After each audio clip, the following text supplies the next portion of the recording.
Hey everyone, in this section of our Microsoft Excel course, we're just going to explore what a template is. Now, what I have right here is a basic template.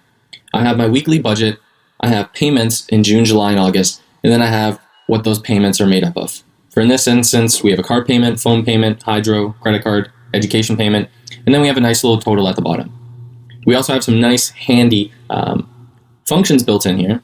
So if we want to see what our minimum was for the month, our minimum payment, which in this case was a $60 phone payment, we can see our median, our max, and our average. Now, the purpose of a template is to be able to convey information in a nice, easy, fashionable manner.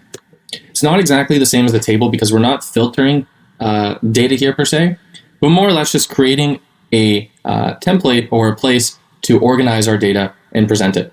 So we're going to look at building our own template, and we're also going to look at using the templates that Microsoft Excel has made for us as well too, because they have some really, really neat ones in there. So I'm just going to explore a couple with you in this next section and show you the benefits of using templates.